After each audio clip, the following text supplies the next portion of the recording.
lads, welcome back to Coyote Racing for a different kind of video. I know I haven't really uploaded in the last couple of weeks, I've only really done streams, and depending what comes out first, it's either you've just seen the Daytona video, or there's going to be a Daytona video coming out real soon. So while I was looking for more ways to engage with you guys, the community, outside of doing community races, I thought why not have you guys ask me some questions and I will answer them for you. Basically, a Q&A. Just before we jump into the video, I would really appreciate it if you hit that like button, and if you're new here and want to see more content like this, then hit that subscribe button with the notification bell. And after the video, why not check out any of these lovely videos that I recommend here. We do a lot of sim racing content on this channel, a lot of variety, a lot of fun stuff, and a lot of racing. And we have just started the Coyote Racing Patreon, so if you guys want to support me, then you can with the Patreon link in the description. Right, let's jump right into it. Donut Motorsport asks, what is the most difficult track you have ever driven in sim racing and why? Well, that's actually quite an easy one, because I would think that the most difficult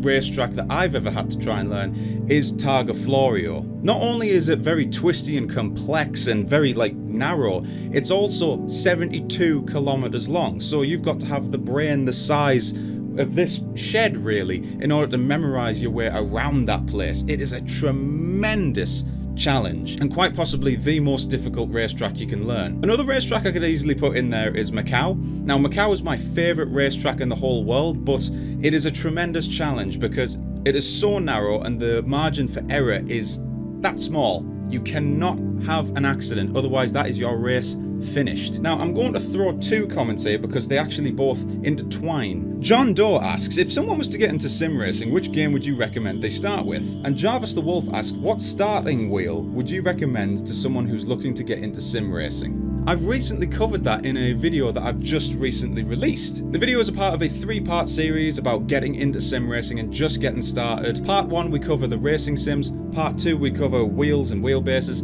and Part 3, which is not out yet but will be coming soon, we talk about pedals. So Part 2 would be for you, Jarvis, and Part 1 would be for you, John. But if you want my quick, simple answer for beginners, Assetto Corsa is the perfect beginner sim, and a Logitech G923 is the perfect beginner's wheel. Mike Williams asks, what gives you more satisfaction in sim racing? Nailing that quali lap, or racing others hard, close and fair? Well, actually, the thing that gives me the absolute most satisfaction is being good at defending. Now, I know I'm not the quickest person in sim racing or racing in general, however, what I am good at is defending, close and fair. Now, I might not be able to go as fast as some people like Jardier and Merari, however, if they are behind me, I can give them a heck of a challenge to try and get past me. That is what gives me more satisfaction than anything, being able to hold off someone who was much, much better than me. Cyanak, I don't know how to pronounce that, I'm really sorry if I am butchering your name. But he asks, have you had any other injuries during sim racing aside from the one time you dislocated your thumb, like pulled arm muscles or the sort? Not necessarily, however, one of the biggest pains I ever had while sim racing, I was doing some drifting while testing out a wheel, and I had the force feedback quite high. But when I needed to make a quick adjustment, I pushed my hand too far down and I smacked myself in the private region. It hurt a lot. Jake Brown asks, what is something you're really proud of but don't get to talk about much? Oddly enough, I think my most proud achievement is something that actually has nothing to do with sim racing. Back in 2017, I was friends with someone whose house had burnt down, and he'd lost everything. And it was a really frightening moment because at the time, this person was one of my best friends. So what I managed to do is I pulled off a 24-hour live stream and collaborated with some much bigger YouTubers than myself, and over 24 hours we raised around $8,000, which at the time on my main channel I had around 20,000 subscribers, maybe 25. I'm not actually sure about that, maybe even less, but I think that's one of my one of the things I'm actually most proud of that I don't get to talk about much, because I personally feel like we did something good. Chris Warner asks, best track/combo you've ever experienced? Something unusual maybe? Well, actually, the best track combo I found very recently, to be honest, is the Ginetta GT4 made by Sean Clark and Road Atlanta. I drove it recently with my community in some community races, and we had such a blast that it was just this hidden gem of a perfect car and track combo. So if you want to actually give that a try, links are in the description for the cars and the track that we used. Michael Morris asks, what inspired you to get into sim racing? This answer isn't really that surprising, and I'm pretty sure most people will have the same answer as me, but it was of course Jimmy Broadbent. I think most people it would be. I've been following Jimmy from around 17, maybe 18,000 subscribers back in the day, because back in the day I used to just edit and I would have some streamer on in the background while I edit, and Jimmy was one of those people that I used to watch while he streamed, or I just put his videos on in the background, and I fell in love with the whole idea. And not to mention, I was already a massive car fan. I loved cars, I loved racing, but I never knew at the time that sim racing was actually a thing. I thought it was all, you can never like get as close to the real thing, but then found sim racing through Jimmy and was like, wow, this is realistic, this is as good as you can get, and it's just gradually progressed from there onward.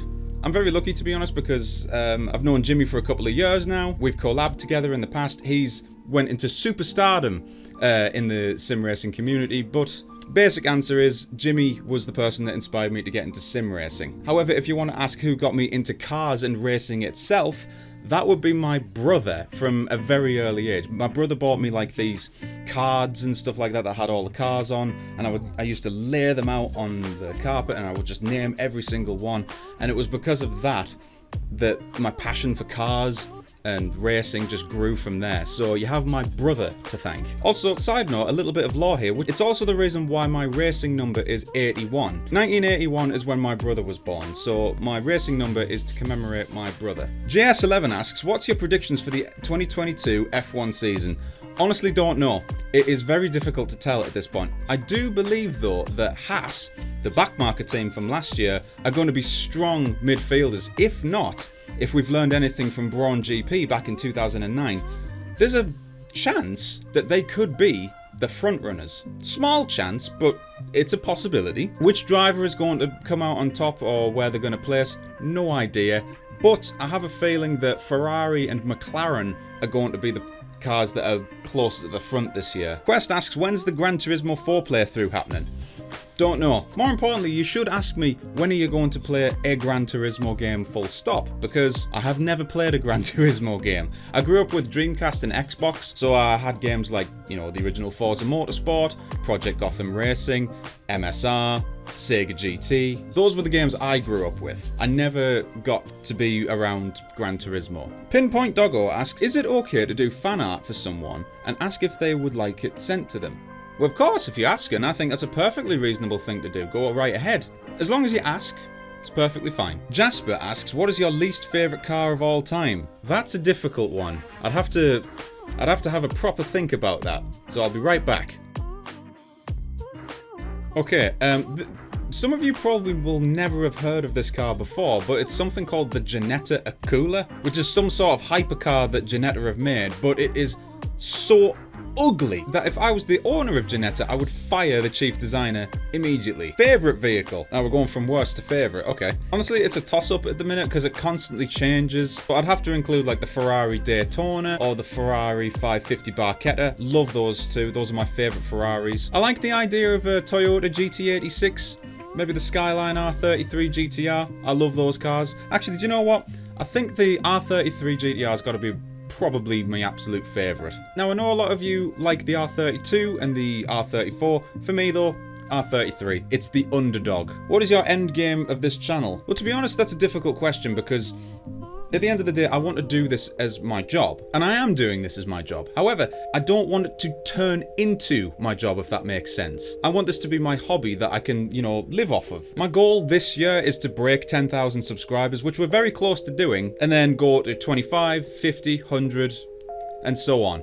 Hopefully we can get there. I'd like to be able to do the 25k by the end of this year. That would be interesting. Another goal of mine is to eventually get to sim race against my favourite Formula 1 driver, which would be Jenson Button. I know he does sim racing from time to time, but that is my absolute dream to, you know, have Jenson on my channel at some point. Because when I first started getting into Formula 1, he was the one I supported because I'd seen a Top Gear episode where he was being interviewed by Jeremy Clarkson back in 2006. And I thought at that moment, I'm going to support this guy in the next F1 race I see.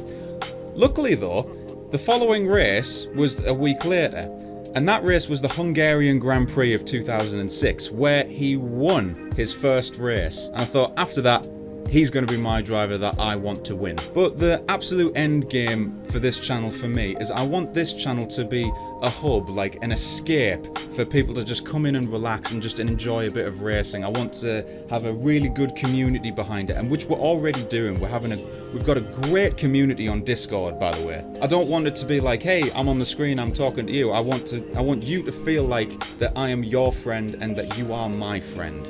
I want you guys to feel safe here. I want you guys to come away from this channel having a positive vibe. And not to mention, I'd like to, you know, have community races every week where you guys can come along and just have a lot of fun. Which, by the way, I should point out, harking back to my end of year goal, once we hit 10,000 subscribers, I am planning to have a big 3-hour community endurance joke race, just to celebrate and say thank you to you guys. I've got the cars and the racetrack all lined up. I'm going to tell you a little bit about the format. So there will be 25 to 27 drivers racing for 3 hours around this racetrack in a stupid car. But every $10 donation that comes in, there will be a name announced. That name is subject for being punted by the 3 dreadnoughts. There will be 3 drivers on the track at the same time, driving completely different cars that are vastly superior in power, weight, handling, everything. And their job is to take out the named target that you guys can put in the comments or the donations. But